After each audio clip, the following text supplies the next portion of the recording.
Hello everyone, welcome back to our channel English माध्यम के platform पे मैं हूं आपकी एडुकेटर प्रियंका ठाकुर और हम सॉल्व कर रहे हैं एडिटोरियल बेस्ड प्रैक्टिस एक्सरसाइज।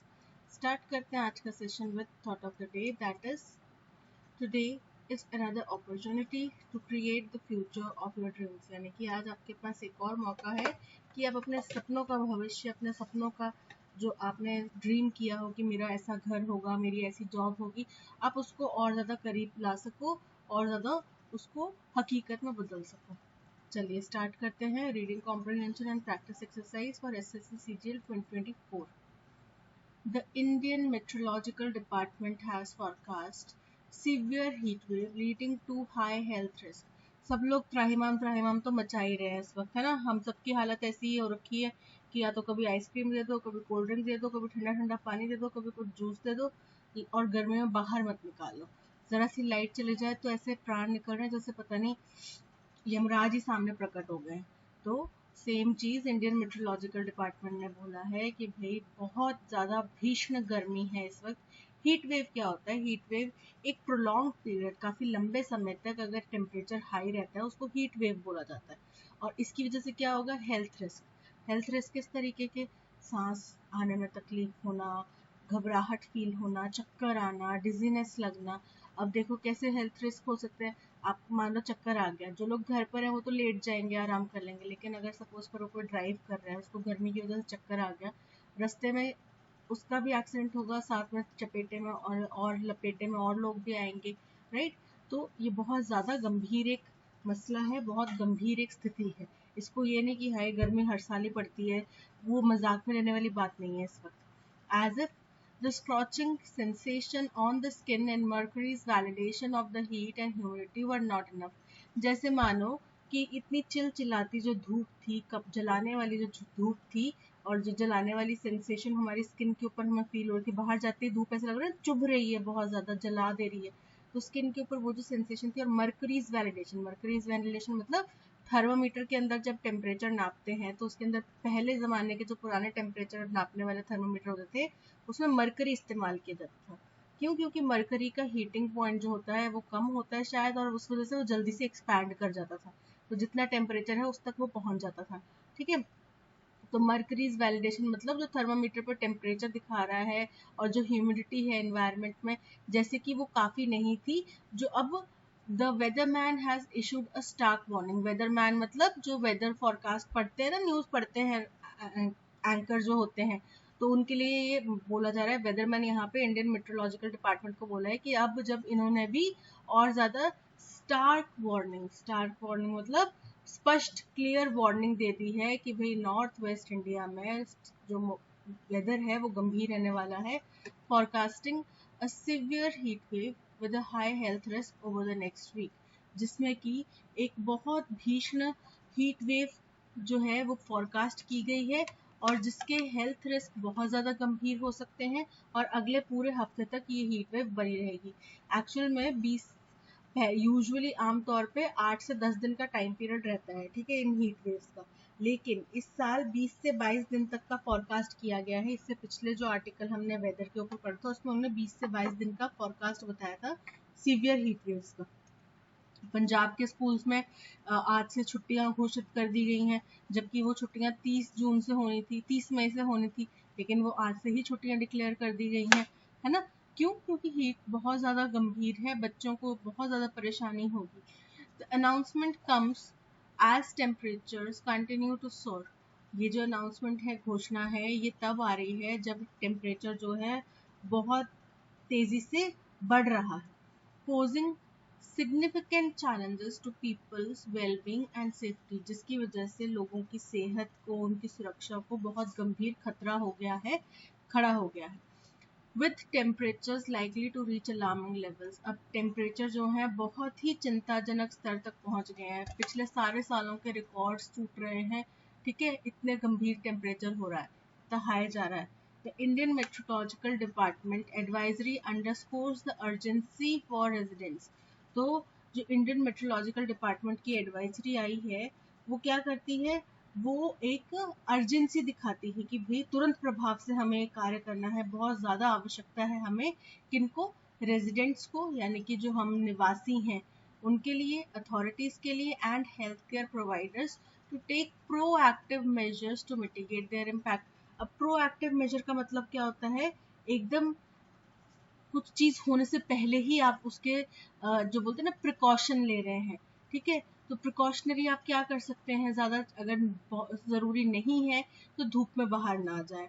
ठीक है, अगर जा रहे हैं तो अपने आप को हाइड्रेट करें, पानी की बोतल पास में रखें, रेगुलर इंटरवल पे हाइड्रेट करते रहें, बच्चों को अवॉइड करें बाहर लेके जाना। स्कूल्स ने भी तो छुट्टियां करी हैं ना बच्चों की, उन्होंने भी कुछ सोच कर ही करी होंगी। तो आप इतने समझदार और इतने सियाने क्यों बन रहे हैं कि बच्चे को बाहर ले चलते हैं, बाजार ले चलते हैं, राइट? बच्चों को अवॉइड करें बाहर ले जाना। तो इस तरीके के प्रोएक्टिव मेजर्स आपको इस्तेमाल करने चाहिए, चाहे आप रेजिडेंट हैं, आम निवासी हैं, आप सरकारी पदधारी हैं या फिर आप हेल्थ केयर प्रोवाइडर हैं। आप सबको ये चीज़ें करने की ज़रूरत है ताकि इसके इम्पैक्ट को कम किया जा सके, मिटिगेट किया जा सके। खत्म नहीं हो पाएगा इसका प्रभाव, लेकिन कम, हम जितना हो सके उतना कम करने की कोशिश कर सकते हैं, right? Heat waves are characterized by prolonged periods of excessively high temperatures. Heat waves का मतलब क्या होता है कि भाई बहुत लंबे समय तक अगर बहुत ज़्यादा गर्मी पड़े, हाई टेम्परेचर है, उसको हीट वेव बोला जाता है। Often accompanied by high humidity levels. और साथ ही साथ क्या होता है, हीट वेव्स होने के साथ में ह्यूमिडिटी लेवल, ह्यूमिडिटी क्या होता है, वातावरण में जो मॉइस्चर होता है उसको ह्यूमिडिटी बोला जाता है। तो हाई ह्यूमिडिटी लेवल्स भी होते हैं और which can exacerbate the risk of heat related illness. और हाई ह्यूमिडिटी लेवल होने की वजह से क्या हो सकता है, जो हीट रिलेटेड, गर्मी की वजह से परेशानियां, बीमारियां होनी है, वो और ज़्यादा रिस्क हो जाता है, उनका और ज़्यादा रिस्क बढ़ जाता है। क्यों बढ़ जाता है? अब जैसे गर्मी है, ठीक है, तो गर्मी है, सिर्फ उससे क्या होगा, आपको पसीना आएगा बट पसीना सूख जाएगा, एवेपोरेट हो जाएगा। लेकिन अगर ह्यूमिडिटी है, एनवायरनमेंट में मॉइस्चर है, जैसे बारिश होने के बाद वो गंदा सा मौसम नहीं था, चिपचिप वाला, उसमें क्या होता है, वो पसीना सूखता नहीं है। ठीक है, वो पसीना सूखेगा नहीं, वो आपकी बॉडी में ही रिसता रहेगा, इन्फेक्शन होने के चांसेस हो जाते हैं। कई लोगों को दांत खाद खुजली जैसी बीमारियां, परेशानियां हो जाती हैं, इन्फेक्शन और तरीके के स्किन इन्फेक्शन होते हैं। तो इससे हीट रिलेटेड जो समस्या है वो और बढ़ेंगी ही बढ़ेंगी। Northwest India, comprising states such as Rajasthan, Gujarat, Punjab, Haryana, and parts of Uttar Pradesh and Madhya Pradesh, is particularly susceptible to extreme heat events due to its geographical location.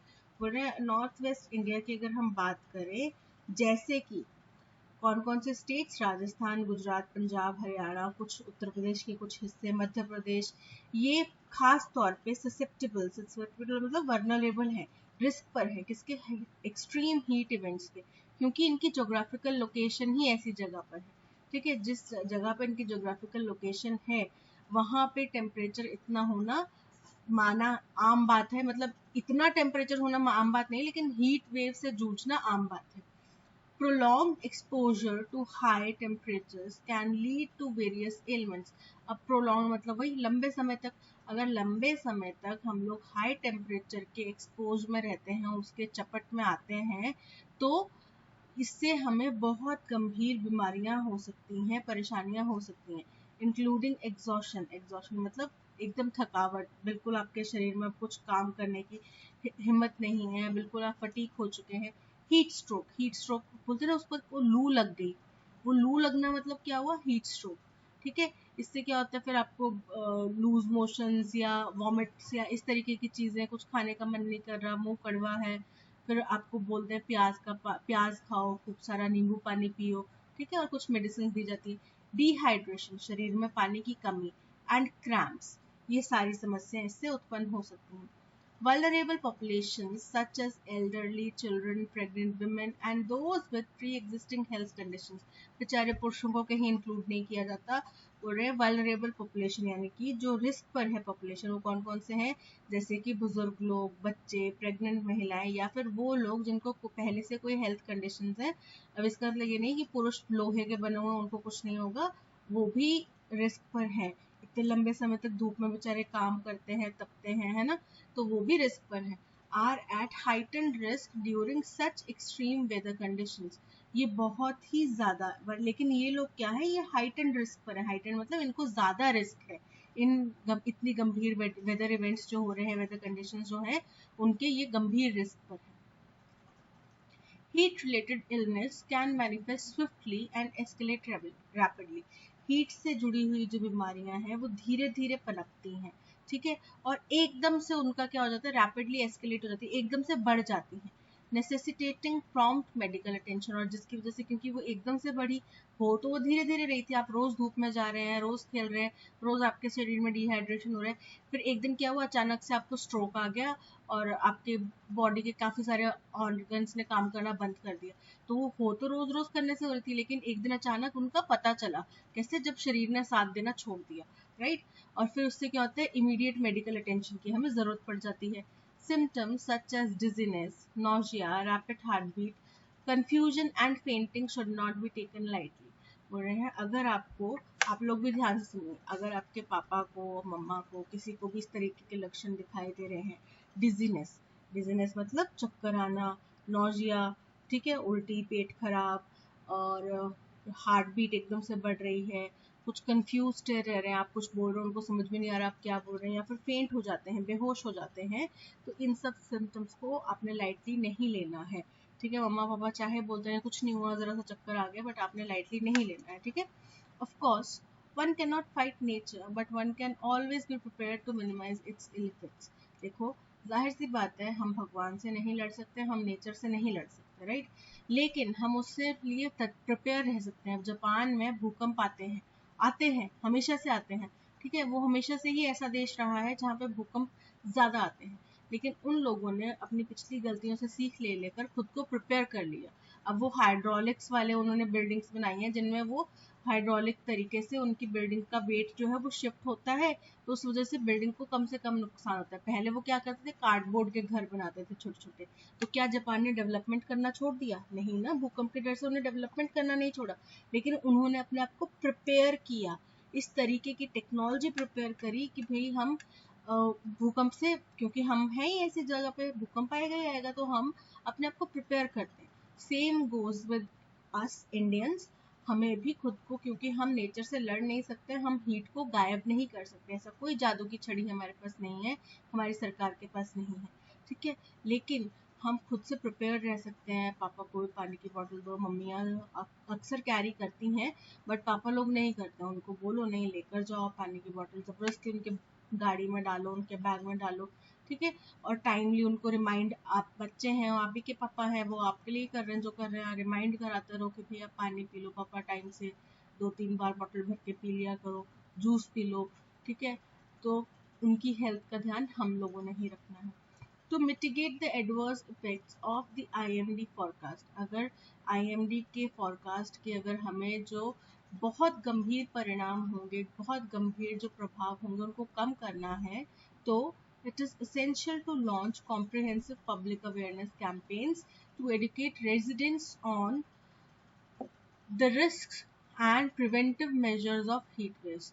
तो हमें comprehensive मतलब व्यापक रूप से, यानी कि सबको सम्मिलित करके हमें पब्लिक अवेयरनेस कैंपेन्स चलाने पड़ेंगे, जिससे हम नागरिकों को, देश के नागरिकों को हम एडुकेट कर सकें कि भाई क्या क्या रिस्क हैं और कैसे उनसे बचना है, इस हीट वेव्स की क्या क्या रिस्क है और कैसे उनसे बचना है। As a thumb rule, those living on pavements and in shanties are at bigger health risk. Shanties क्या होता है, पेवमेंट क्या होता है, पेवमेंट होता है फुटपाथ, रोड के जो साइड वाला इलाका, साइड वाला जो जगह होती है ना, उसको बोलते हैं पेवमेंट, ठीक है। और जो शैंटीज होती हैं, शैंटी क्या होती है, झोपड़ियाँ, झुग्गी झोपड़ियाँ। तो थम रूल मतलब मुख्य, जो एक रूल बना लेना चाहिए, एक सामान्य नियम है कि जो लोग फुटपाथ पे रहते हैं या जो लोग झुग्गी झोपड़ियों में रहते हैं वो ज्यादा रिस्क पर हैं, ठीक है, ये तो है ही है, नेचर भी उन्हीं के ऊपर प्रभाव करेगा, घात करेगा। Establishing cooling centers with air conditioning, fans and hydration facilities will provide critical relief to the vulnerable population. अगर हम कूलिंग सेंटर्स बना देते हैं जहाँ पे एयर कंडीशनिंग, फैंस वगैरह रहें, हाइड्रेशन के लिए पानी की व्यवस्था रहे, तो उससे जो एक बहुत महत्वपूर्ण रिलीफ मिल जाएगा, आराम मिल जाएगा, ठीक है, जो वल्नरेबल पॉपुलेशन है उसके लिए एक बहुत सुविधाजनक चीज हो जाएगी।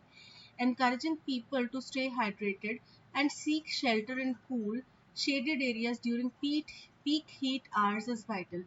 अगर हम लोगों को बोलें कि भाई उनको encourage करें, प्रोत्साहित करें कि आप लोग अपने बार बार पानी पीते रहें, अपनी बॉडी को हाइड्रेटेड रखिए। और जो एकदम हार्श बहुत तीखे आवर्स होते हैं ना, 2-3 घंटे दोपहर के 12 बजे से लेकर 3-4 बजे तक का समय होता है, उस समय पे आप कोशिश करें कि बाहर ट्रैवल ना करें। आप उस समय पे जितना हो सके ऑफिस वर्क करें या फिर शेडेड जगहों पे रहें, ठीक है। तो ये बहुत महत्वपूर्ण रहेगा, इससे हम बहुत बड़े जो जोखिम है उसको टाल सकते हैं, खतरे को टाल सकते हैं। The old system of पियाऊस is long gone. अब प्याऊ लगाते थे लोग, घड़े जगह जगह रखते थे, अब वो सिस्टम तो चला गया हुआ, ठीक है।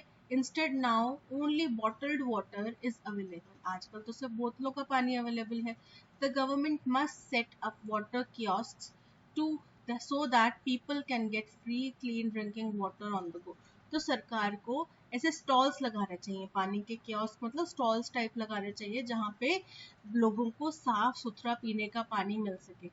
Additionally, urban planning strategies that incorporate green spaces, tree cover, and reflective surfaces can mitigate the urban heat in island effect and enhance thermal comfort in urban environments. बोल रहे हैं इसके अलावा अर्बन प्लानिंग स्ट्रेटजीज जो हैं उनमें क्या करना चाहिए, ग्रीन स्पेसेस को बढ़ावा देना चाहिए, पेड़ पौधे लगाए जाने चाहिए, ट्री कवर ज़्यादा होना चाहिए। Reflective surfaces can mitigate the urban heat island effect. अब ये क्या होता है अर्बन हीट आइलैंड इफेक्ट, कि देखो हमने शीशे वगैरह लगाए हैं, खिड़कियाँ लगाई हैं, बड़ी बड़ी बिल्डिंग्स हैं, ठीक है। तो उससे क्या होता है, जो सूरज की किरणें हैं वो रिफ्लेक्ट होती हैं, रिफ्लेक्ट होके वो फिर धरती पे गिरती हैं, डायरेक्ट भी गिर रही हैं और वहाँ से रिफ्लेक्ट होके भी गिर रही हैं। तो अर्बन एरिया जो है वो रूरल एरिया के मुकाबले में ज़्यादा गर्म हो जाता है ह्यूमन एक्टिविटीज़ की वजह से। गाड़ियाँ चल रही हैं, पॉल्यूशन ट्रैप हो रही है, पॉल्यूशन ट्रैप हो रही है, उस वजह से भी गर्मी बढ़ रही है। तो अर्बन हीट आइलैंड इफेक्ट का मतलब है कि अर्बन इलाका ह्यूमन एक्टिविटीज़ की वजह से और ज़्यादा गर्म हो जाता है। तो हमें उस इफेक्ट को कम करना है, और उसको कैसे कम किया जा सकता है, ग्रीन स्पेसेस को ज़्यादा बढ़ावा देके, ट्री कवर को ज़्यादा बढ़ावा देके, and enhance thermal comfort in urban environment. और जो ये हीट है उससे थोड़ा कंफर्ट मिले अर्बन एनवायरनमेंट में, इसकी सुविधा बनानी चाहिए। During summers water scarcity and power cuts turn things verse. ये तो बहुत ही बुरा हो सकता है, वो दिन होते हैं, वो दिन जब एक तो चिलचिलाती धूप, भयानक गर्मी और ऊपर से लाइट चली जाए, ठीक है।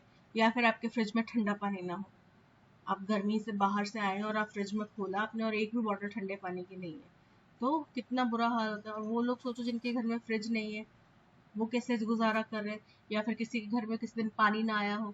तो समर के दौरान में ये दो और भी भयानक और बदतर स्थितियां हो सकती हैं। The authorities must ensure that load shedding is kept to a minimum and clean drinking water is available. तो अब सरकार को ये सुनिश्चित करना चाहिए कि लोड शेडिंग जो है वो कम से कम की जाए, कम से कम हो, और जो पानी की साफ सुथरा पीने के पानी की व्यवस्था है वो सब घर में होनी चाहिए, मतलब सभी को पीने का पानी अवेलेबल होना चाहिए। Otherwise the chances of outbreak of waterborne disease are high. अगर ऐसा नहीं होता है तो पानी से उत्पन्न जो बीमारियां हैं उनका भी एक डिजीज का आउटब्रेक हम देख सकते हैं जल्द ही, ठीक है।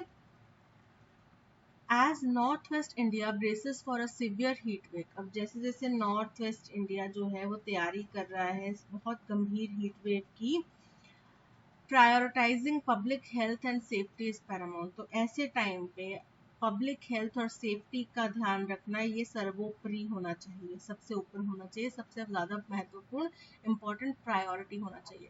The IMD forecast serves as a crucial reminder to remain vigilant.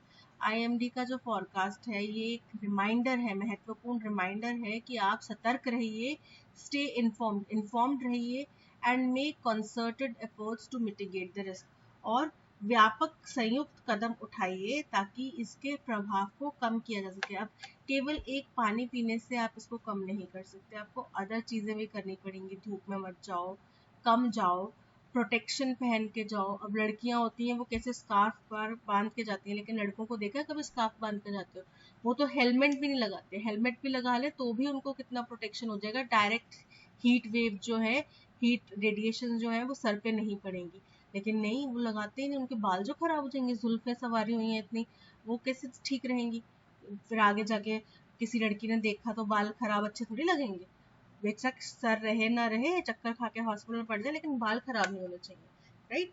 तो केवल एक चीज से आप नहीं इसको काबू पा सकते, आपको बहुत सारे प्रयास करने पड़ेंगे। घर से आप जो हमारे कुछ देसी नुस्खे हैं, नींबू पानी पी के निकलो, दही चीनी खा के निकलो, ठंडी चीजें का सेवन करो, ये सब चीजें बहुत इफेक्टिव होती हैं। We have braved many adversities, this too will pass.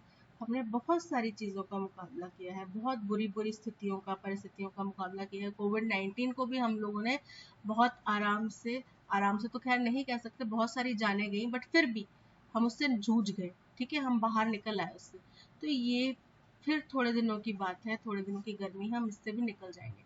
लेकिन ये एक चेतावनी है ग्लोबल वार्मिंग का, क्लाइमेट चेंज का असर इस तरीके से हमें प्रभावित कर रहा है। जो आज आप गर्मी देख रहे हो ना, अगले साल की तैयारी कर लो, अगले साल और ज़्यादा होगी अगर हम अब भी नहीं सुधरे तो। हर बच्चा, मेरी क्लास के जितने भी स्टूडेंट्स हैं, I want each one of you to promise कि अपने जन्मदिन पे आप एक पेड़ ज़रूर लगाएंगे। जिनका आके चला गया वो अब लगाइए, जिनका आने वाला है वो अपने अपने बर्थडे के दिन ज़रूर एक पेड़ लगाएंगे और उसकी साल भर देखभाल करेंगे। आई गारंटी यू, अगर आज हमारे साथ जितने बच्चे जुड़े हुए हैं, ये लोग इतना सा भी छोटा सा भी कदम उठाते हैं ना, तो ये आगे चल के आप लोगों को बहुत फायदा देगा। और इसको अपने जीवन का मिशन बना लीजिए। अगर आपके परिवार में 4 सदस्य हैं तो 4 पेड़ तो हर घर से आ रहे हैं, ठीक है। तो 57,000 से प्लस हमारे सब्सक्राइबर्स हैं, 57,000 प्लस सब्सक्राइबर्स अगर हर घर से 4 पेड़ लगते हैं तो कितनी बड़ी बात है। हम देश की जो एक कार्बन फुटप्रिंट कम करने की और ग्रीन पोर्शन बढ़ाने की जो एक व्यवस्था है, उसमें कितना बड़ा हाथ दे पाएंगे, सहयोग दे पाएंगे, ठीक है। और ये पेड़ आपको ही क्लीन एनर्जी देंगे, क्लीन ऑक्सीजन देंगे, ठीक है। तो आपके बेहतरी के लिए है ये चीज़, ओके। स्टार्ट करते हैं question number 1। Based on the passage, why is Northwest India particularly susceptible to extreme heat events? तो नॉर्थ वेस्ट इंडिया की ज्योग्राफिकल लोकेशन ही ऐसी है ना, उनने कुछ स्टेट्स के नाम दिए, बोला ना कि भाई नॉर्थ वेस्ट इंडिया के जो कुछ स्टेट्स हैं उनकी ज्योग्राफिकल लोकेशन ही ऐसी है कि यहाँ पे लंबे लंबे टाइम तक के लंबे लंबे हीट वेव्स के दौर चलते हैं, ठीक है। The region has a predominantly cold climate that contrasts sharply with occasional heat waves। बोल रहे हैं कि यहाँ पे आमतौर पे ठंडा टेम्परेचर रहता है, जो कि कभी कभार होने वाले हीट वेव से बिल्कुल विपरीत है। ऐसा नहीं है, यहाँ पे आमतौर पे ठंडा नहीं रहता। इसकी जोग्राफिकल लोकेशन ही ऐसी है कि जब गर्मियाँ होती हैं तो बीच में कई कई दिन के हीट वेव्स के पीरियड चलते हैं, ठीक है। Northwest India has a geographical location that makes it more prone to prolonged periods of high temperatures and high humidity. बिल्कुल correct है, option B is correct. What proactive measures should be taken to mitigate the impact of severe heat waves as suggested by the passage? तो हमें क्या करना चाहिए, कौन से कदम उठाने चाहिए हमें अगर हमें हीट वेव से बचना है, तो उसके प्रभाव को कम करना है। तो भाई हमें जो हमारी वल्नरेबल पॉपुलेशन है उसके पर्याप्त मात्रा में हाइड्रेशन मिले, वो शेडी इलाकों में रहें, उनको मेडिकल केयर मुहैया हो, वो लोग हाइड्रेटेड रहें, ये सब चीज़ें कराना, प्रोवाइड कराना हमारा फ़र्ज़ है ना। वो धूप में ना जाएं, ठीक है। Relocating to cooler regions until the heat wave subsides. चलो हम सारे मिलके ना, उत्तर प्रदेश, मध्य प्रदेश, राजस्थान, हरियाणा, गुजरात, यहाँ के पंजाब के सब लोग मिलके चलते हैं जम्मू या कश्मीर या फिर हिमाचल या फिर उत्तराखंड। पॉसिबिलिटी नहीं है, राइट। हम सारे के सारे लोग ये शहर छोड़ के, अपने गांव कस्बे छोड़ के नहीं जा सकते पहाड़ी इलाकों में, ठंडे इलाकों में, पॉसिबिलिटी नहीं है। तो ये इनकरेक्ट है। Increasing outdoor activities to acclimate to higher temperatures, बिल्कुल इनकरेक्ट। आउटडोर एक्टिविटीज को तो जितना हो सके उतना कम करना चाहिए, तो इनकरेक्ट है। Ensuring vulnerable populations have access to adequate hydration, shade and medical care, बिल्कुल करेक्ट है। ये सुनिश्चित करना कि जो रिस्क पर है पॉपुलेशन, यानी कि चाहे गर्भवती महिला हो गई, चाहे बच्चे हो गए, चाहे बुजुर्ग लोग हो गए, या जिनको बीमारियां हैं वो लोग हो गए, हम उनको घर के अंदर रखें, उनको पानी पूरा प्रॉपर मिलता रहे, उनको मेडिकल केयर समय समय पर मिलती रहे, उनकी दवाइयाँ समय समय पर मिलती रहे, ये सुनिश्चित कर लिया तो हम काफ़ी आबादी को प्रोटेक्ट कर पाएंगे। अब जिन्होंने ऑफिस जाना है उन्हें तो बेचारों ने जाना ही जाना, उनको तो हम कुछ नहीं कर सकते। जिन्होंने मार्केट करनी है, बाजार में घूम के काम करना है, उन्होंने करना ही है, उन बेचारों के लिए हम कुछ नहीं कर सकते, है ना। ऐसा भी नहीं है कि मार्केट में जो लोग जा रहे हैं वो सारे के सारे छाता पकड़ के जाए, ये भी पॉसिबिलिटी नहीं है। उन बंदों ने काम करना है, पुरुषों ने खास तौर पे, महिलाएं भी इसमें पीछे नहीं है, महिलाएं भी बहुत काम करती हैं, बट आमतौर पर देखा गया कि महिलाएं जो हैं वो ऑफिस वर्क या ये सब जॉब्स करती हैं, और पुरुष जो हैं उनको बाहर मार्केट वर्क करना पड़ता है। तो उन लोगों को प्रोटेक्ट करने के भी हमें कुछ ना कुछ प्रयास करने पड़ेंगे, बट अभी के लिए इतना कर लें कि हाँ, जो वल्नरेबल पॉपुलेशन है उनको हम लोग बचा लें तो वो भी काफ़ी है। Based on the passage, which of the following inferences can be made about the potential impact of heat waves on urban areas? बोल रहे हैं कि पैसेज के अनुसार इनमें से कौन सी बात जो है वो हीट वेव्स का अर्बन एरियाज पे जो प्रभाव है उसके बारे में कही जा रही है। Heat waves in urban areas will primarily affect those who work indoors. तो अगर घर के अंदर आप काम करें तो आपको हीट वेव थोड़ी लगेगी, आप बाहर जाएंगे तो आपको हीट वेव्स प्रभावित करेंगे ना, सो इनकरेक्ट है ये। Urban areas will experience less impact from heat waves because of advanced infrastructure. Incorrect है, इसी एडवांस्ड इंफ्रास्ट्रक्चर की वजह से यहाँ पे हीट वेव का ज़्यादा प्रभाव देखने मिल रहा है। Urban areas are at higher risk of heat waves due to factors like limited green spaces, urban heat islands and inadequate access to free drinking water. बिल्कुल करेक्ट है कि अर्बन एरियाज में एक तो पानी का सबके पास free drinking water, clean drinking water का अब व्यवस्था नहीं होती। आपको बाहर जाना है तो या तो घर से पानी लेकर जाओ, और अगर ख़त्म हो गया तो फिर जो ड्रिंकिंग वाटर बॉटल्स में पानी आता है आपको वो लेना पड़ेगा, ठीक है, तो फ्री तो है नहीं। इसके अलावा वहाँ पे ग्रीन स्पेसेस नहीं है। गाँव में कितने कितने लोगों के बड़े बड़े खेत होते हैं, खेतों के चारों तरफ पेड़ लगे होते हैं, तो हरा भरा है, हरियाली है, कुछ ना कुछ तो है। शहरों में ऐसा कहाँ देखने मिलता है, कोई एक आधा पार्क होगा जहाँ पे गिनती के 2-4 पेड़ होंगे, बस वही इनके लिए हरियाली। So option C is correct.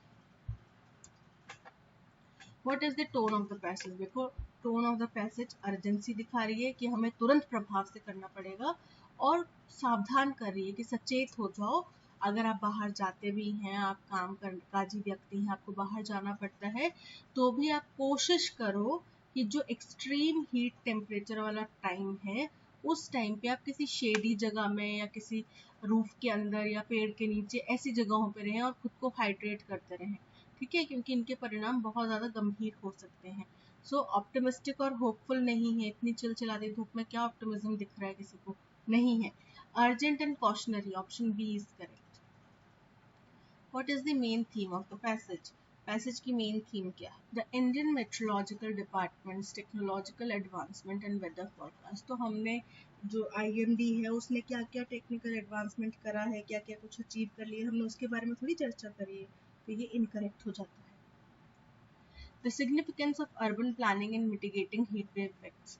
तो हीट वेव इफेक्ट्स में अर्बन प्लानिंग का जो प्रभाव है उसके बारे में चर्चा नहीं करी। बीच में एक जगह पे बोला गया कि हाँ, अर्बन प्लानिंग इस तरीके से करनी चाहिए कि ग्रीन एनर्जी, ग्रीन जो स्पेस है वो ज़्यादा हो, पार्क्स वगैरह हो अच्छे से, वहाँ पे जो एक अर्बन हीट आइलैंड वाला जो इफेक्ट है वो कम से कम हो पाए। बट उसके कितने महत्वपूर्ण होता है ये सब चीज़ें, ये हमने डिस्कस नहीं करा। हमने फिलहाल के लिए हीट वेव्स का जो हार्श इफेक्ट्स हैं हेल्थ के ऊपर, उसको कैसे बचना चाहिए, इनके ऊपर हमने चर्चा करी। The severe health risk and preventive measures associated with the upcoming heat waves in northwest India, option C is correct. What are the specific health risks and symptoms associated with the prolonged exposure to high temperatures during a heat wave? तो क्या क्या होता है? Dizziness, exhaustion, dehydration, heat stroke, cramps, ये सब चीज़ें होती हैं, ठीक है। चलिए देखते हैं। Increase risk of viral infection, weakened immune system, chronic fatigue necessitating regular checkups. तो ऐसा नहीं होता, वायरल इन्फेक्शन नहीं होता। वायरल इन्फेक्शन क्या होता है? जो फैलता है। अगर मुझे लू लगी है तो वो लू मुझे लगी है ना, वो मेरे हस्बैंड को, मेरे बच्चे को, मेरे मम्मा पापा को, किसी को थोड़ी लगेगी, मुझसे फैलेगी थोड़ी, तो इनकरेक्ट है। Dehydration, exhaustion, heat stroke and cramps with symptoms such as dizziness, nausea, rapid heartbeat, confusion and fainting. Option B is correct. Respiratory issues, skin allergies and increased susceptibility to infection requiring frequent use of air purifiers. Incorrect है. Muscle weakness, joint pain, lower metabolic rate, highlighting the importance of maintaining high protein diet. तो इसमें high protein diet का कोई लेना देना नहीं है. Option B, dehydration exhaustion is correct. I just went to Bali on a backpacking trip and did everything by the ear without any itinerary. तो यहाँ पे जो underlined part दिया है उसका appropriate meaning बताना है. बाय द ईयर मतलब होता है आपने कोई प्लानिंग नहीं की, आपने बिना कोई प्लानिंग के इमीडिएटली आपने इम्प्रोवाइज किया. ठीक है, तो बाय द ईयर मतलब जैसे सुना उसी टाइम पे उसका हमने रिप्लाई दिया, रिस्पॉन्स दिया. Without any itinerary. आइटनरी क्या होता है? आइटनरी एक जर्नी प्लान होता है कि भाई मेरी 3 दिन की ट्रिप है अहमदाबाद की, तो मैं वहाँ पे 3 दिन में पहले दिन वहाँ पे पहुँचूंगा, होटल में चेक इन करूंगा, उसके बाद थोड़ी देर 1 घंटा रेस्ट करूंगा, फिर उसके बाद मैं ये पर्टिकुलर जगह देखने जाऊंगा इतने बजे, फिर उसके बाद यहाँ से मैं इतने बजे तक लगभग फ्री हो जाऊंगा, अपने रास्ता वगैरह सर्च करा कि इतना दूर है, इतना टाइम लग जाएगा, तो इतने बजे फ्री हो जाऊंगा, फिर मैं इस पर्टिकुलर जगह पे, ये खास जगह मैंने सुनी है तो मैं यहाँ पे जाऊंगा लंच करने. तो ऐसे कुछ आपने प्लानिंग करी होती है तो वो होता है आइटनरी. ठीक है, तो आपने बिना आइटनरी के बाय द ईयर मतलब by improvising on the spot सोच समझ के पूरा बैकपैकिंग ट्रिप करा बाली का. Bye spreading rumours. रूमर्स मतलब अफवाह फैला के. By improvisation. Option B is correct. While criticising. आलोचना करते हुए. By asking. लोगों से पूछ कर. जुबिलेंट. जुबिलेंट मतलब खुश, बहुत उत्साहित, किसी जीत का जश्न मनाने जैसा. तो इसका ऑपोजिट क्या आएगा? प्राउड. मतलब खुश, गर्वित. थॉटफुल. थॉटफुल मतलब सोचने वाला. गे. गे मतलब खुश. और मेलंक्लिक. मेलंक्लिक मतलब होता है उदास. ठीक है, तो यहाँ पे जुबिलेंट अगर खुश है तो डी क्या है? उदास. Option D is correct. Changing secrets and coded message in a readable form. अगर आपको बाइनरी में कुछ मैसेज दिया गया 1011000111 ऐसे करके, ये क्या है? कोडेड फॉर्म है, आपको नहीं समझ में आ रहा वो क्या बोल रहा है, लेकिन अगर आप उसको डिकोड करोगे तो हो सकता है, पॉसिबिलिटी है, मैं पूरा डिकोडिंग नहीं कर रही, मुझे भूल गया हुआ है. ठीक है, ये मत बोलना कि मैम ने गलत डिकोडिंग कर ली. हो सकता है ये बोल रहा हो हे, या फिर ये बोल रहा हो हाउ आर यू, क्या बोल रहा हो. ठीक है, लेकिन ये हाउ आर यू अगर आपने निकाला है तो क्या किया? आपने डिकोड किया है. ठीक है, यानी कि आपने किसी सीक्रेट या कोडेड मैसेज को रीडेबल फॉर्म में कन्वर्ट कर दिया. डीकपलिंग. डीकपलिंग मतलब जैसे मान लो 2 तारे हैं, वो आपस में जुड़ी हुई हैं इस तरीके से. ठीक है, तो आपने अगर इन दोनों तारों को अलग अलग कर दिया तो क्या कर दिया? डीकपलिंग. यानी कि किसी भी पेयर को अगर आप अलग कर देते हैं तो वो क्या होगा? डीकपलिंग. इनकोडिंग. अगर मैं इस हेलो को कोडेड फॉर्म में कन्वर्ट कर दूं 10000011 ऐसे करके, तो ये क्या हो गया? एनकोडिंग. डिकोडिंग इसका ऑपोजिट, कोडेड फॉर्म से सिंपल रीडेबल फॉर्म में. So option C is correct. Encrypting. अब ये भी इनकोडिंग जैसा ही होता है. आपके व्हाट्सएप मैसेज के ऊपर लिखा आता है ना, your WhatsApp messages are end to end encrypted, यानी कि आपने जो भेजा वो कोड में कन्वर्ट हो गया और जो रीडर के पास पहुंचा फिर वहां पे वो डिकोड होगा. यानी कि एनक्रिप्टिंग मतलब सिंपल पढ़ने वाली शब्दावली से उसको कोडेड फॉर्म में कन्वर्ट करना. ये भी एनकोडिंग का ही एक सिनोनिम है. तो यहाँ पे option C decoding is correct. Successful people often have a role model who inspired them to greatness. थोड़े सफल लोगों का अक्सर एक रोल मॉडल होता है जो उनको और महान बनने के लिए प्रेरित करता है. तो इनकरेक्टली स्पेल्ड वर्ड हमें बताना. देखो, सक्सेसफुल के स्पेलिंग करेक्ट है, पीपल के करेक्ट है, ऑफन के करेक्ट है, हैव अ रोल. मॉडल के स्पेलिंग इनकरेक्ट है. क्या होता है? MODEL. ठीक है, रोल मॉडल. ठीक है, मॉडल मतलब होता है एक स्टैंडर्ड उदाहरण. So who inspired them to greatness. अब ग्रेटनेस के यहाँ पे गलत है पर यहाँ पे तो करेक्ट है ना. सक्सेसफुल यहाँ पे तो करेक्ट है. इंस्पायर्ड नहीं होता, इंस्पायर्ड होता है, तो यहाँ पे तो करेक्ट है. किसके गलत है? मॉडल के. मॉडल की करेक्ट स्पेलिंग क्या होता है? MODEL. Option D is correct. अब यहाँ पे जो ईडियम गिवन है उसका मीनिंग बताना है. ठीक है, इवन ईडियम जो है वो है close on the heels of. Close on the heels of का मतलब होता है बिल्कुल पास में, बहुत करीब से. ठीक है, after losing the lead the second runner was close on the heels of the first one. बोल रहे हैं बढ़त, अपनी बढ़त खोने के बाद में, ठीक है, उसको बढ़त हासिल थी वो खोने के बाद में जो सेकेंड रनर अप आया ना, वो जो फर्स्ट आया उससे बस थोड़ा ही पीछे था, यानी कि उन दोनों के बीच में फासला बहुत कम था, ठीक है, बहुत ही कम उनके बीच में फासला था। So right behind option A is correct. Far away मतलब बहुत दूर, to take a long time यानी बहुत समय लेना, टू स्टार्ट ओवर बिल्कुल शुरुआत से स्टार्ट करना, राइट बिहाइंड मतलब एकदम पीछे, तो उनके बीच में फासला कम था तभी वो उसके एकदम पीछे था, तो option A is correct. Artificial intelligence is attracting the attention of entrepreneurs, political leaders and policymakers the world over. बोल रहे आर्टिफिशियल इंटेलिजेंस जो है वो सबका ध्यान अपनी तरफ केंद्रित कर रही है, चाहे वो कोई बिजनेसमैन हो, चाहे पॉलिटिकल लीडर हो, चाहे कोई पॉलिसी मेकर हो, दुनिया भर में, ठीक है। तो ये इंट्रोडक्शन हो गया। इंट्रोडक्शन किस चीज का? आर्टिफिशियल इंटेलिजेंस का, ठीक है, क्योंकि आगे यूज किया गया है एआई, ठीक है, एआई। तो ये क्या बता रहा है? इस AI को जो आर्टिफिशियल इंटेलिजेंस यहाँ पे मेंशन किया गया, तो P हमारा होगा first statement. P first statement option A में है, B में है, C एलिमिनेट हो जाता है और D में है। इसके बाद में for instance AI tools can assist parliamentarians in preparing responses for legislators।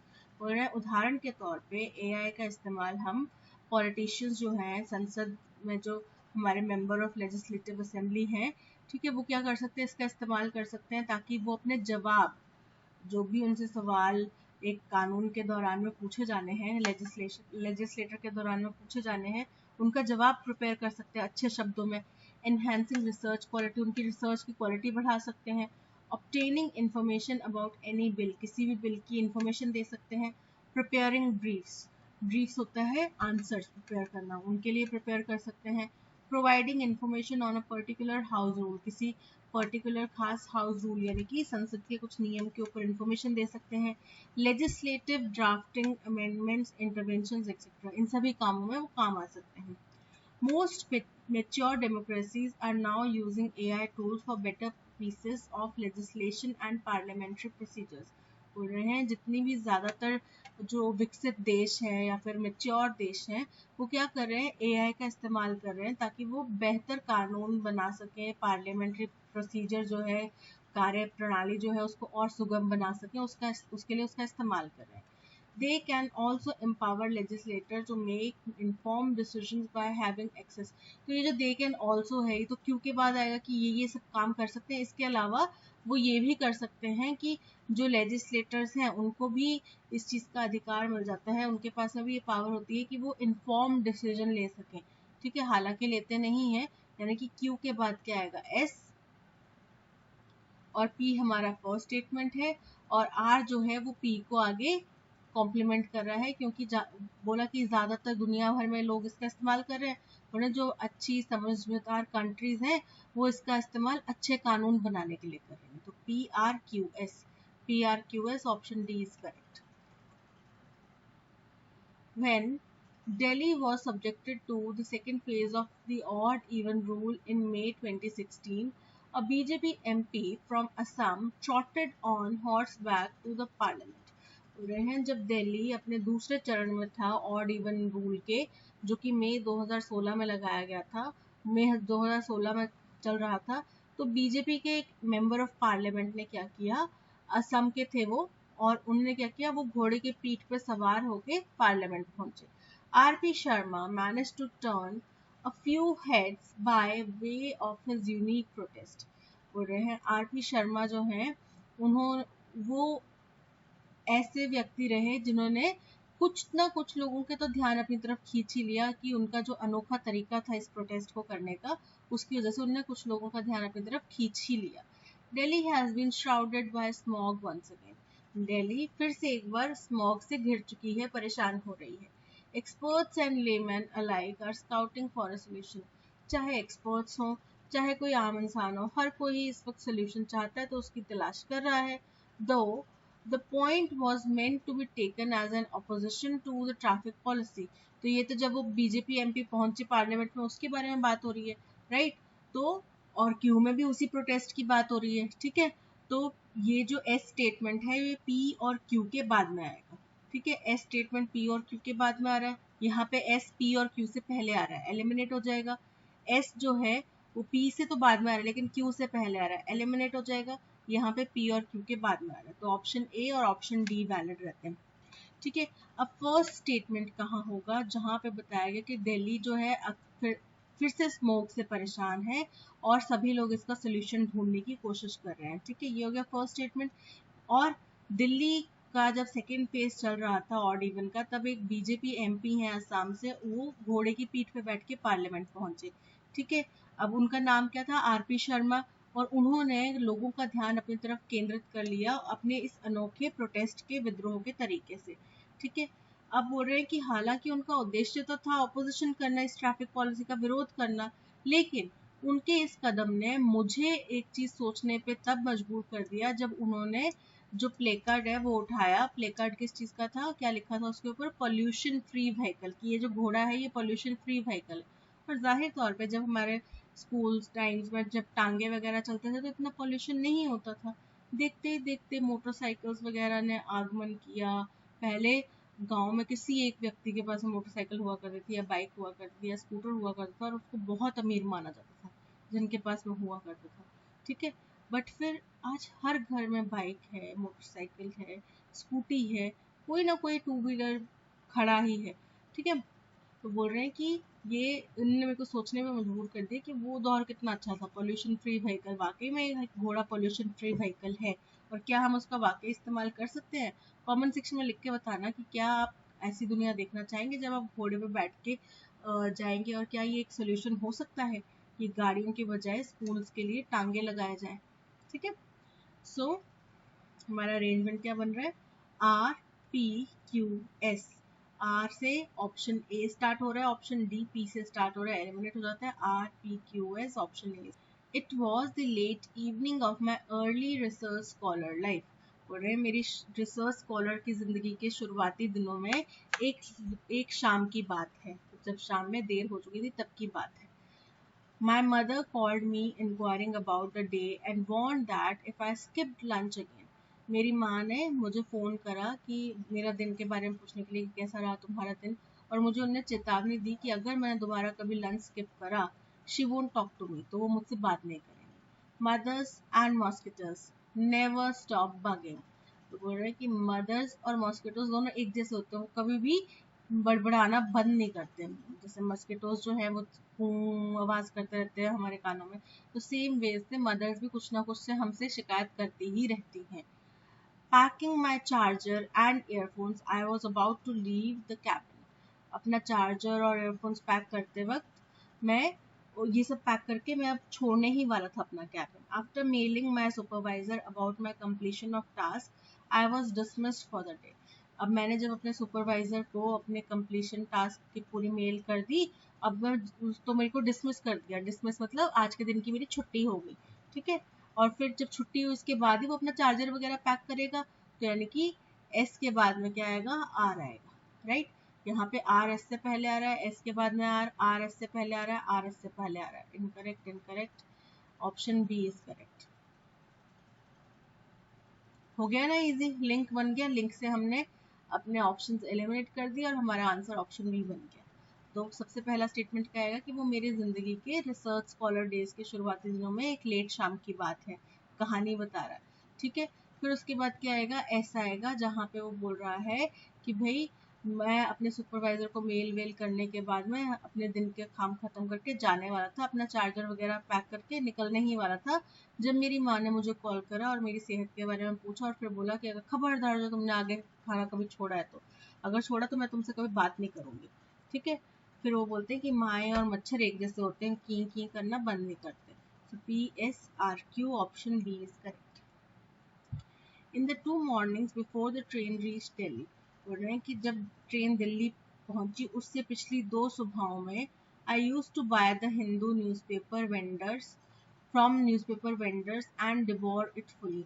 तो उन 2 सुबहों में क्या करता था, मैं द हिंदू न्यूज़पेपर की कॉपी खरीद लेता था वेंडर से और उसको पूरी तरीके से चाट जाता था, यानी कि पूरे तरीके से पढ़ लेता था, स्किप कर लेता था। In 2000, as a student in Delhi, I had to undertake 3 days journey on Kerala Express. जब उसने पहले बताएगा ना कि 3 दिन की मेरा रास्ता था, तभी बोलेगा कि शुरुआती 2 दिनों में, जिस दिन दिल्ली पहुंचते थे उससे पहले के 2 दिनों में मैं हिंदू लेके उसको पूरा पढ़ लेता था, यानी कि Q जो है वो P से पहले आएगा, राइट। यहाँ पे P Q से पहले आ रहा है, Q P से पहले आ रहा है, P Q से पहले आ रहा है और Q P से पहले आ रहा है, यानी कि ऑप्शन A और ऑप्शन C वैलिड है। अब P हमारी फर्स्ट स्टेटमेंट नहीं हो सकती, वो हमें समझ में आ गया। Q हमारी फर्स्ट स्टेटमेंट हो सकती है। क्यों? क्योंकि ये इंट्रोडक्शन दे रहा है एक पर्टिकुलर साल का, टाइम पीरियड आ रहा है, पर्टिकुलर जगह का आ रहा है, क्योंकि मैं दिल्ली का स्टूडेंट था, यानी कि वो अपना भी इंट्रोडक्शन दे रहा है कि मैं दिल्ली का स्टूडेंट था और मेरे को केरला जाने के लिए 3 दिन का समय लगता था। तो Q हमारा फर्स्ट स्टेटमेंट होगा। I used to carry books to while away time. बोल रहे हैं कि मैं किताबें कैरी करता था टाइम पास करने के लिए, right. The train trip used to be so monotonous that time seemed to stand still. तो टाइम ऐसा रुका हुआ लगेगा तभी वो बुक कैरी करेगा, राइट। तो बोल रहे हैं कि जो ट्रेन की ट्रिप होती थी वो मुझे बड़ी ही बोरिंग मोनोटनस लगती थी। मोनोटनस मतलब एक ही रूटीन को बार बार फॉलो करना ऐसे लगता था, और क्योंकि ऐसा लगता है कि समय वहाँ पे रुक सा गया है। तो Q first statement, S second statement, R third statement और P होगा हमारा fourth statement. QS PR QSRP option. The company's Trent XWB-84 engines will power the Airbus A350-900. The company, वो कंपनी जिसके बारे में पहले जिक्र किया गया है, उसका ट्रेंट XWB-84 इंजन जो है वो एयरबस एक जहाज होता है, हवाई जहाज, ठीक है, उसको पावर देगा, यानी कि उसके अंदर ये लगाया जाएगा जिसकी वजह से वो चल पाएगा, राइट। तो P हमारा फर्स्ट स्टेटमेंट नहीं हो सकता, लेकिन क्यों? क्योंकि इसमें एक कंपनी का जिक्र किया गया है जिसके बारे में पहले बात हो चुकी है।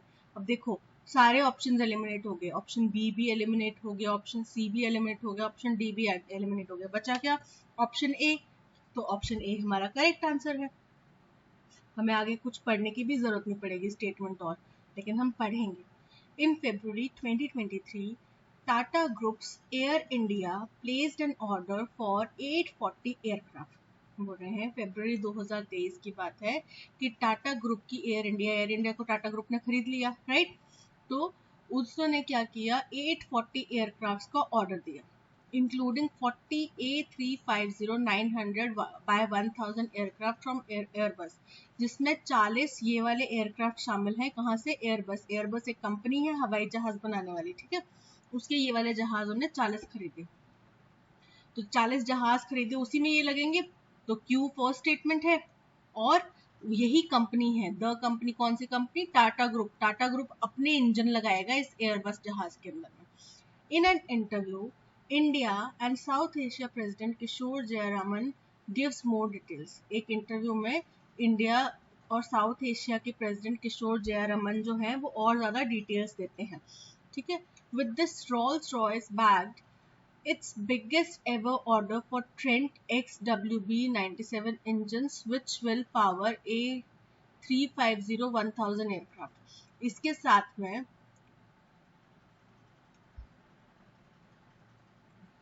रोल्स रॉयस ने क्या किया, अपना सबसे बड़ा ऑर्डर लिया, किस चीज का? ट्रेंट XWB-97 इंजन का, जो कि A350/1000 एयरक्राफ्ट को पावर देंगे, ठीक है। अब देखो फर्स्ट स्टेटमेंट क्या होता है हमारा, क्यू स्टेटमेंट हमारा फर्स्ट है, और इसी के साथ में टाटा ग्रुप ने ये किया, इसके साथ में उन्होंने रोल्स रॉयस ने भी एक ऑर्डर लिया, ठीक है, ट्रेंट इंजन का, ये हो गया सेकेंड। उन्होंने खरीदे, इसके बाद में उनसे उन्होंने खरीदे इंजन, रोल्स रॉयस से उन्होंने इंजन खरीदे, और इसके बाद में क्या होएगा कि वो इंजन लगाएंगे कहाँ? वो इंजन लगाएंगे A3900 में, A350-900 में, ये इसमें लगेंगे। और इसी के अलावा ये इंफॉर्मेशन कहाँ वो देते हैं? फर्दर इंटरव्यू में, ये फर्दर इंफॉर्मेशन जो है वो अपने इंटरव्यू में देते हैं, कौन? किशोर जयरामन, ठीक है। फोर्थ स्टेटमेंट, तो QSPR option A is correct.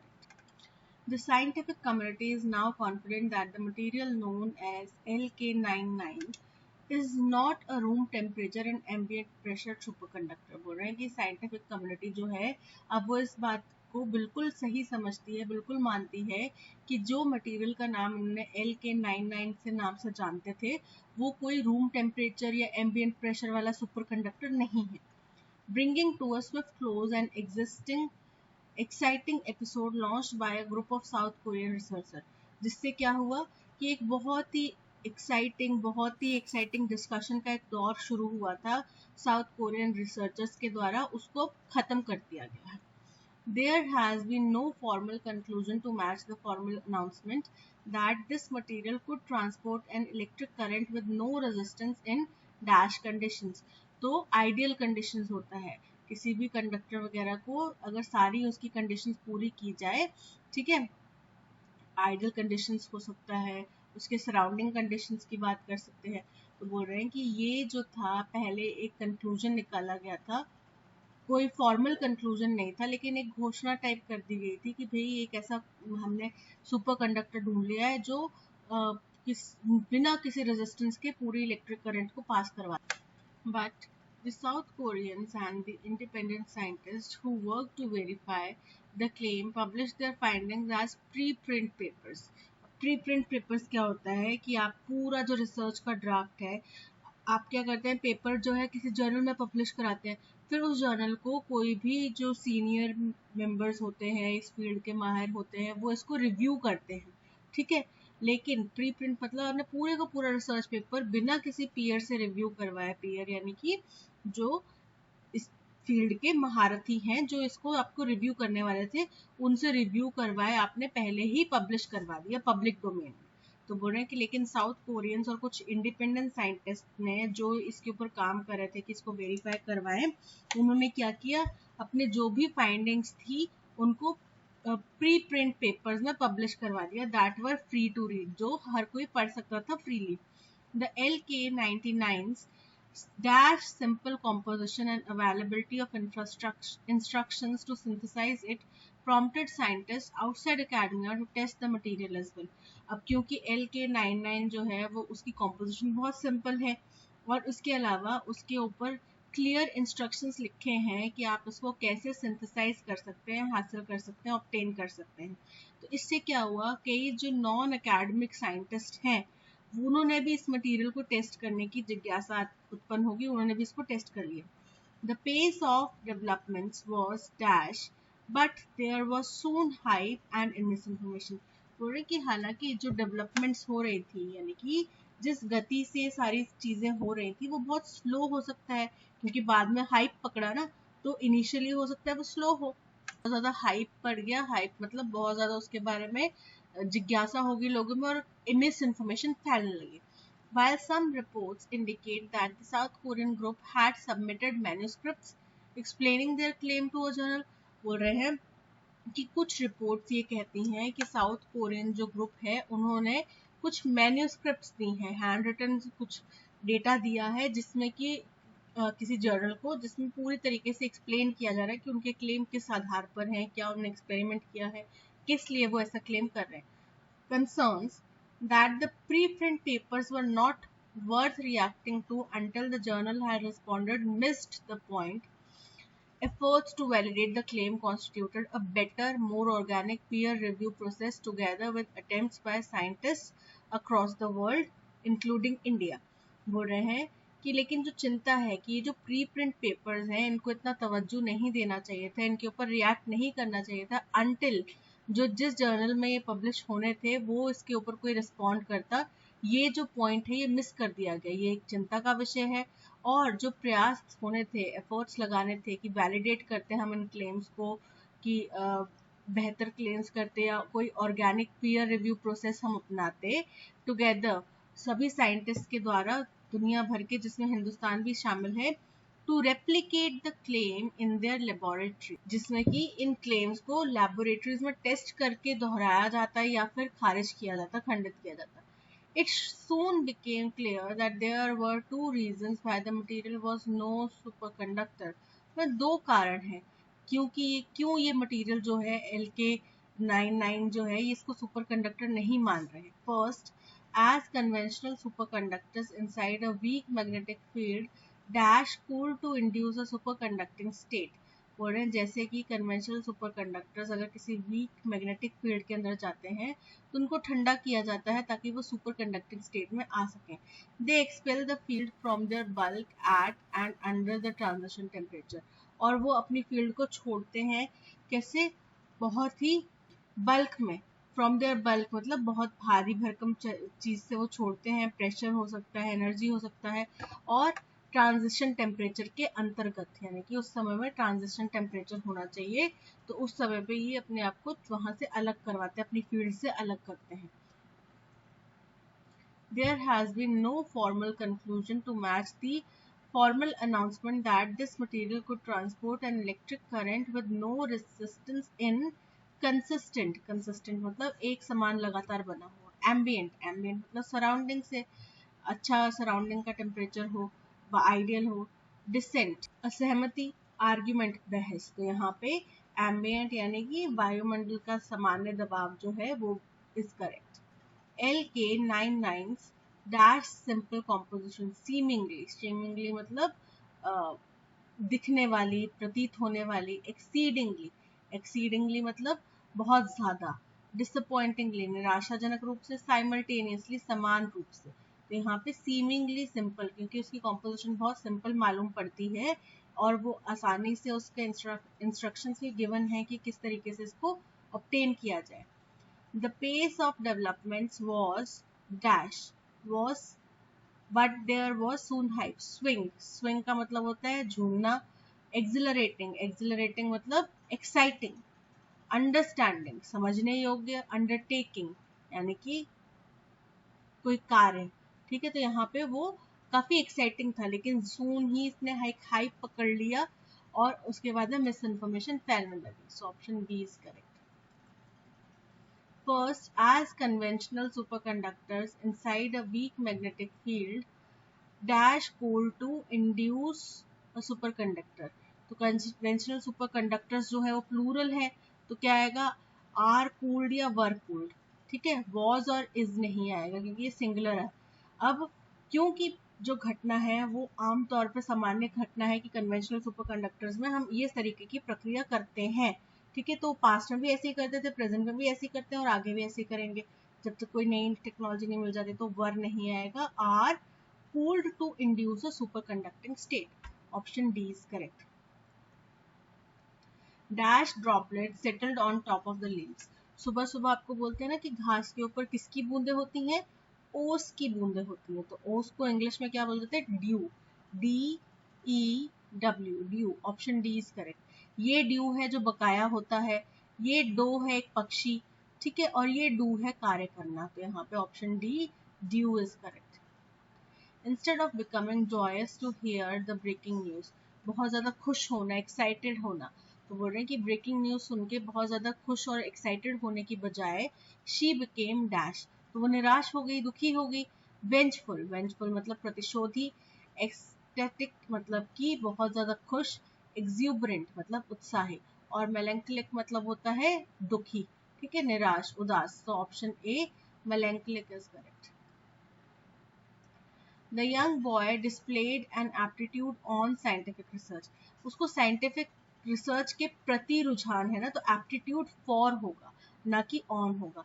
ठीक है, so aptitude for scientific research. Option A is correct. He had given me that book in 1999. उसने 1999 में मुझे वो बुक दी थी. Had given नहीं आएगा, he gave me, past की घटना है, complete हो चुका है task. So he gave me. Option D is correct. Predicament का मतलब होता है दुर्दशा किसी चीज की. अब इसका सिनोनिम क्या आएगा, ईज मतलब आसानी. कॉन्ट्री मतलब वही संकट. ब्लेसिंग मतलब कुछ आशीर्वाद. सोल्यूशन यानी कि कुछ समाधान. यहाँ पे option B contrite is correct. That's all. आज के सेशन में इतना ही. Thank you so much for watching. अगर कंटेंट पसंद आया हो तो लाइक, शेयर और सब्सक्राइब प्लीज कर दीजिएगा. मिलते हैं नेक्स्ट सेशन में. Till then keep learning, keep planting and keep practicing. Bye bye.